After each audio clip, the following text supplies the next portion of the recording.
Hello everyone. After we completed the Chapter 7 cost, volume, and profit analysis before the spring break, we are kind of jumping on to Chapter 14, relevant costs and benefits used in special decision making. The reason we skip the other chapters is because the contents, the decision-making process in Chapter 14 has lots of similarities as the approach we used in Chapter 7, like how to clarify the variable costing and fixed costing, and which costs are relevant or irrelevant in making decisions. Also, we use lots of the contribution margin income statement approach. So that's kind of the reason we want to expand and make some in-depth analysis of the process we used in 17. So in this chapter, we have three major learning objectives. So first, we want to identify the relevant cost. So how we can identify the relevant cost and the irrelevant cost in special decision makings. In this process, we'll try to summarize a step-by-step decision-making process so we can follow like research steps, so we can follow the process and collect the data and make accurate or relevant decisions. And then we'll go over some detailed discussion about how to identify the relevant cost or irrelevant cost, as they are related to some of prior cost concepts we introduced in the beginning of the course, such as the avoidable cost, unavoidable cost, sunk cost, opportunity cost, and how to apply them in different decision makings. And finally, we'll apply all of the discussion and cost concepts to present a few popular short-term decision-making process you can observe in both business organizations and even not-for-profit organizations.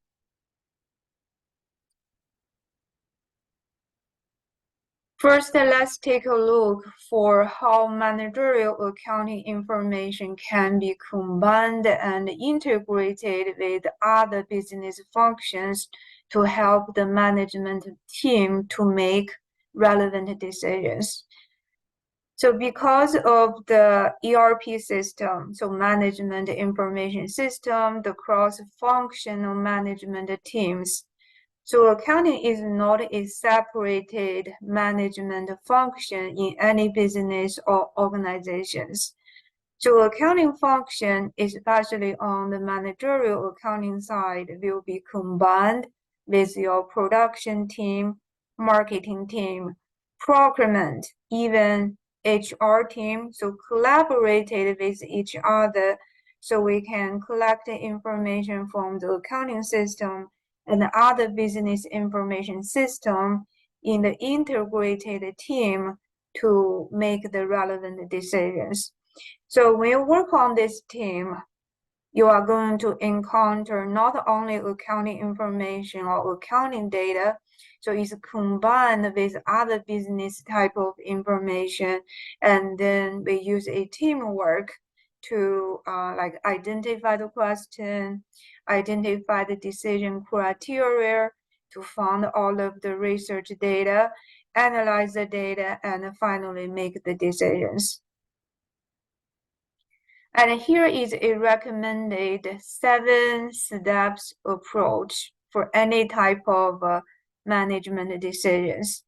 So it's not only for managerial accounting. Okay, so we can use this approach for a joint problem, so joint business problem, or a problem related to a special business field. Similar to a research approach, we must first identify what the problem we are trying to tackle or you are trying to solve. So clarify the decision problem. Sometimes it's a problem related to a special business field. For example, a marketing or promotion problem, or sometimes it's a production problem. Okay, like should we use a special equipment or use our existing facilities?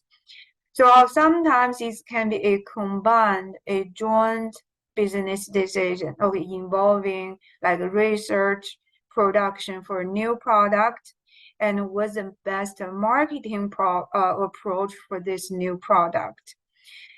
So you first clarify the decision problem. Okay, like, then because in that case, we can decide how many business functions or personnel will be involved in the cross-functional team.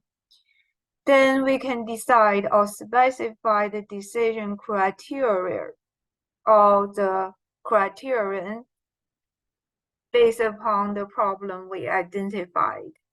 So for example, if it's a decision involving maximize the net income, like for the overall company, or compare the profitability between different products or between different departments, right? So it's an internal profitability analysis or external as the overall company. Or sometimes it's involving minimize the cost or expense to operate the business, to make the product or operate a department or function. So rather than on the income side, we are looking for cost savings.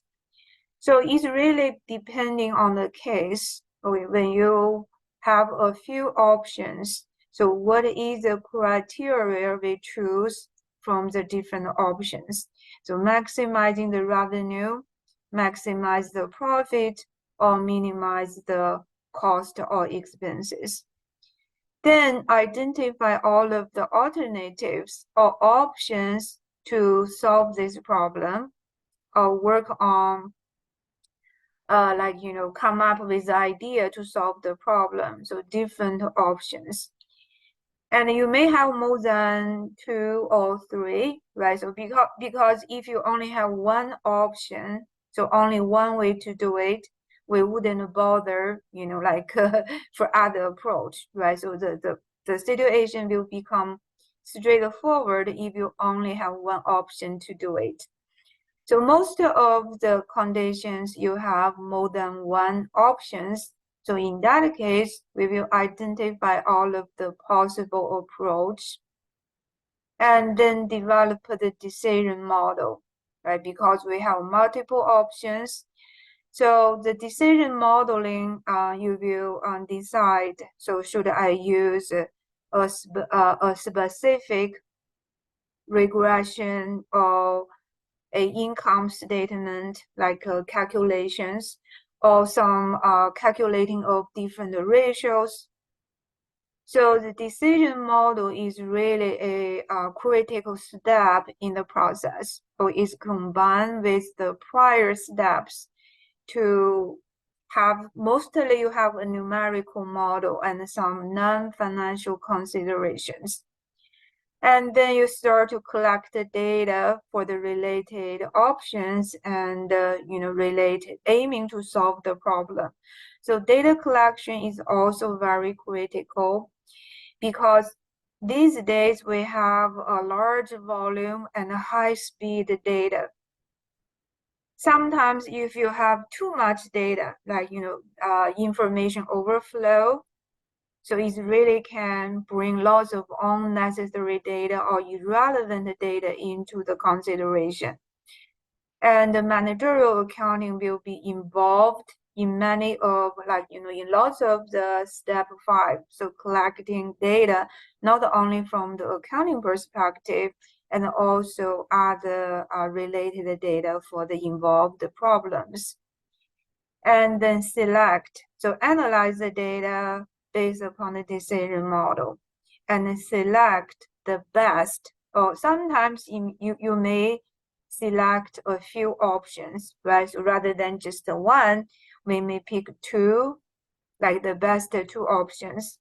So in that case, you can select 1 or more than one final choice option to satisfy the criteria. And then finally evaluate, especially after you start to run the decision, or you like to operate according to the decision, and during the process, we may need to frequently evaluate the effectiveness and efficiency of the choices we made and make adjustment as needed. So it's really so you should keep a developing perspective, interactive, so monitoring the operations so we can, adjust whenever it's needed. So it's not really a static model. We must follow whatever you decided in the beginning. And again, for the role of managerial accountants, so many times we are getting involved in collecting data or in this step of the process, but it doesn't mean we have no role to play in the prior steps. Okay, so it's like a collaborative teamwork. Okay, so we need, depending on the types of the decisions, we need to get different functions involved. And also as managerial accountants, or even like any, the team members, when we analyze the data or information, we wanted the information to be relevant. So that's like why we have the title relevant cost in the chapter name. And also the data needed to be as accurate as possible. For past data, we must make sure the data we collected are accurate. But for prediction, the situation may so you can imagine for prediction purpose, some of the data we cannot guarantee 100% accurate.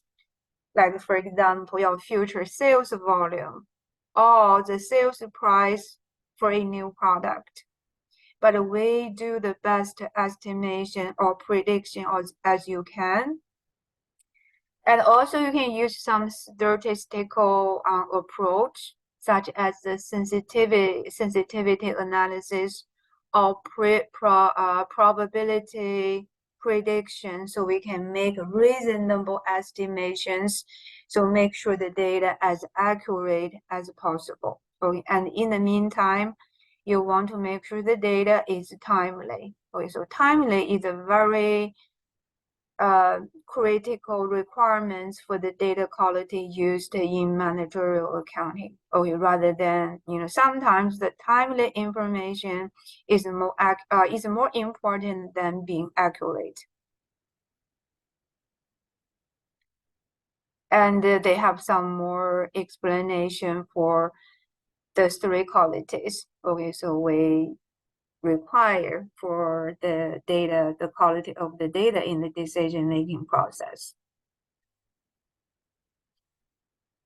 And then learning objective number 2. Okay, so getting more details on to how we can decide the relevant cost and irrelevant cost used in special decision makings. So I have you a few summary or discussion. This is not summarized by the book. So basically I did it by myself. So information is relevant. So how we can decide, how we can make decision, or when I got a piece of information or data, is it relevant or irrelevant? If a piece of data is relevant to the decision problem, it should have a bearing on the future decision we are trying to make. So marketing problem or production problem. So these pieces of data will make a difference on the problem we are trying to solve. Also, you can explain this piece of information is different between the competing options. So between the different options, we select the alternatives, we have different data, like different cost between the options, or the revenue made between the options are different. So any factors between the different options will be relevant. So differential revenues and expenses between the different options. So differential items will be normally relevant as well, but but non-differential items, so between the different options, will be irrelevant or as a result. And also for a kind of a common rules you can follow. Okay, not always, but mostly the relevant cost will involve variable costing. So when you make a production decisions, the variable cost will include your direct materials, direct labors, variable manufacture overhead, and variable selling and admin expenses. Or if you trying to decide, should I accept a special production order? Or should I buy the parts or make the parts by my own company? Or when you have production involved. And also the direct cost in most times are relevant or avoidable differential, because sometimes you can use the term interchangeably, but overall the criteria is this piece of cost or revenue is relevant or has a bearing on the decision I'm trying to make for the future, or is make a difference between the output depending on the choices or options. So relevant. And especially opportunity costs are always relevant. When you have different options, if you choose one option, then give up the other options. We cannot choose all of them. Or if you pick one and sacrifice the other option, then you have opportunity cost. The opportunity cost can be a sacrificed revenue or a expense or incurred, like saving of the expense if you choose the other option. But opportunity cost anyway will increase, or if you choose one option and sacrifice the other one, the opportunity cost will increase the expense for the option you chose. Or it's not an actual cash flow or actual expense, but it's normally you lost some of the benefits related to the other options, or you sacrifice the benefits. So opportunity cost, if you have like the factors in this category, they are always relevant. That normally happens when you have the production or operation under the full capacity already. Like, we already operated 100% of the production capacity. So if you accept this special order, then you need to maybe buy additional equipment or stop production for some of the existing products. Or you need to expand your facilities or sacrifice your current other productions, or is present opportunity cost for the decisions you are trying to make.